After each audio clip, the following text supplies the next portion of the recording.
Dear Professor, can you explain what the Tibetan Uprising Day is and why it is significant? Well, there are many uprisings in Tibet's history under the rule of the People's Republic of China since 1949, but the one that you might be referring to is the 1959 10th of March uprising.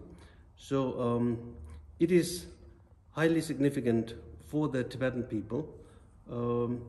As an analogy, 10th of March 1959 is a bit like 9/11 for the American people.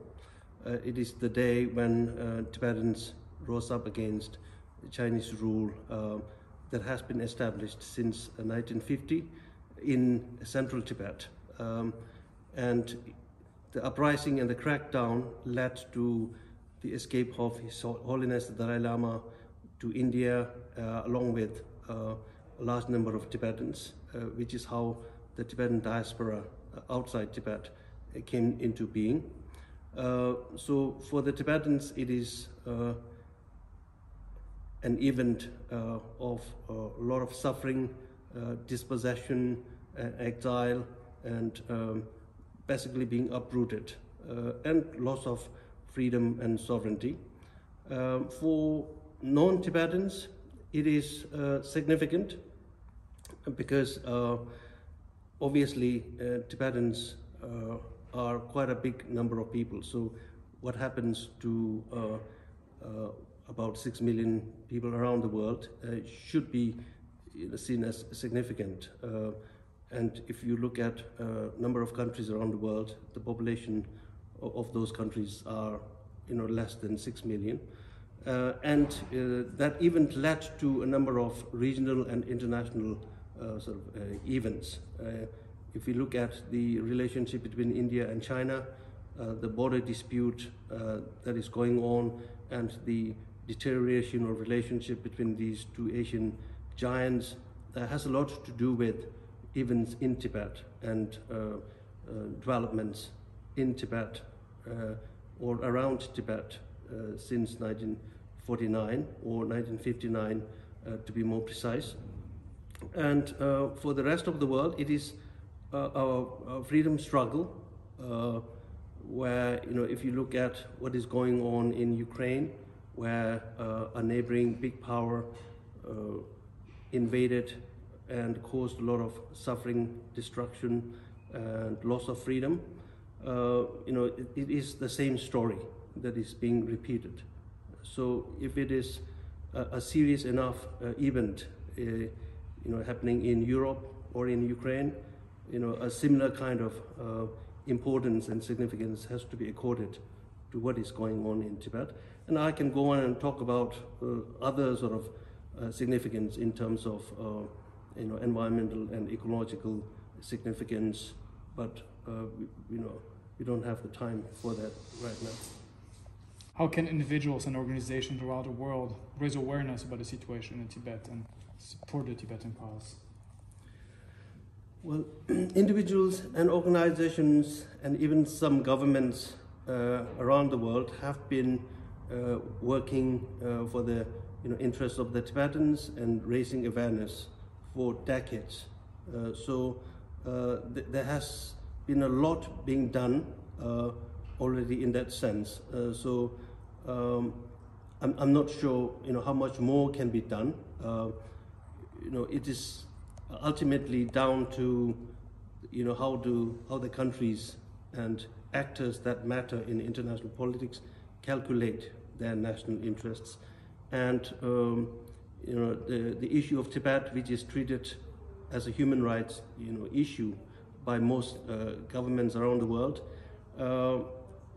is part of the human rights agenda, which gets always sacrificed when it comes against strategic or economic interests, right? So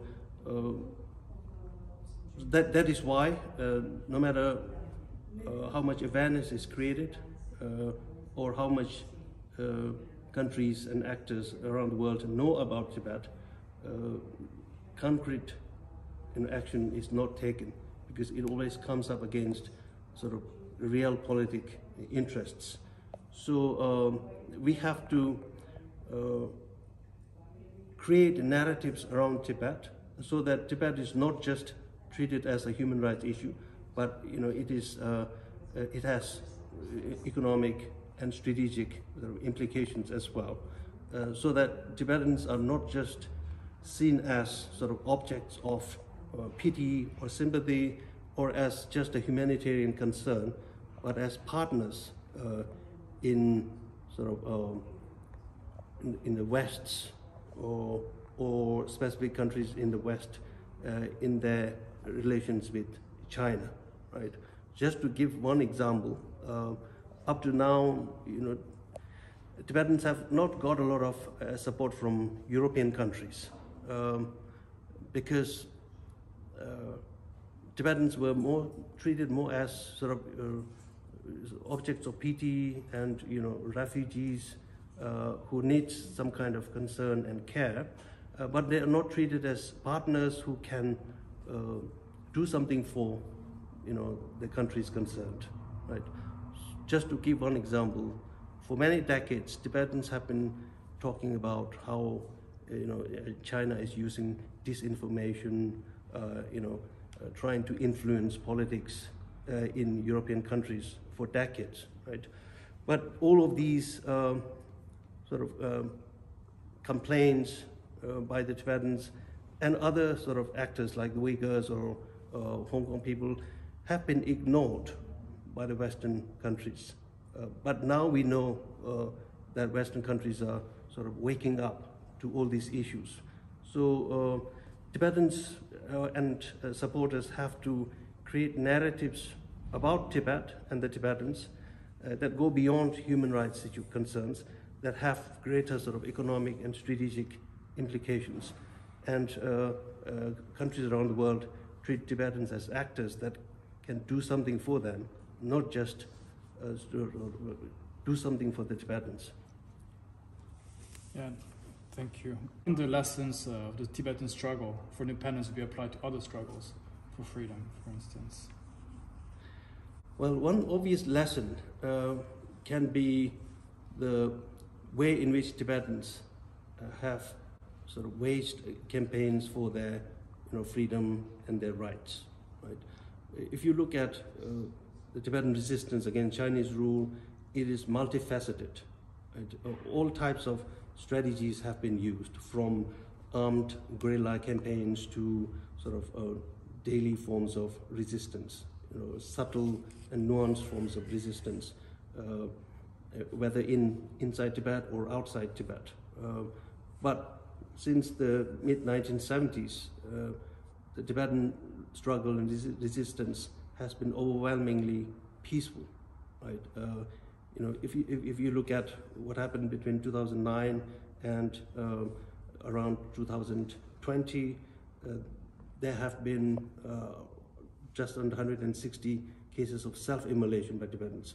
Even then, Tibetans have resisted from sort of harming or causing harm to a single Chinese person while sacrificing their own bodies, while sort of creating awareness and fighting for Tibetan rights, right? So there is an obvious lesson.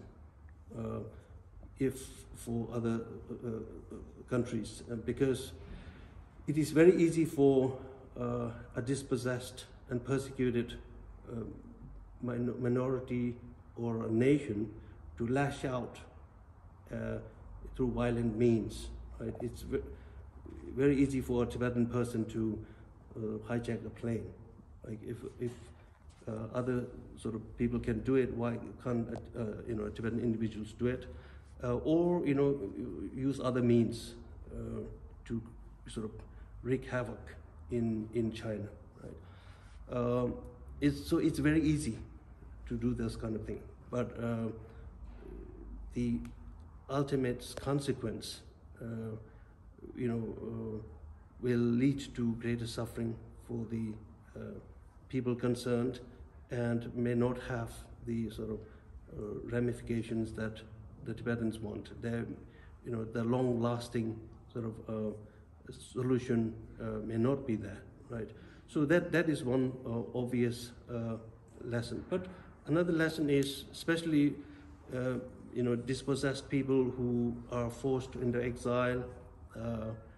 Tibetans under the leadership of His Holiness have been very sort of organized, at least up to now, very organized, and not just in creating sort of awareness of the issues, but also in managing the internal affairs and looking after the refugee population. So that may be another lesson that other people can learn from the Tibetans. But what has happened to Tibet from 1949 up to now in terms of Chinese policies and strategies towards Tibet can also be a lesson to other people who live near powerful and hegemonic or imperialist powers. I just gave an example of Ukraine. Right? There are lots of other examples around the world.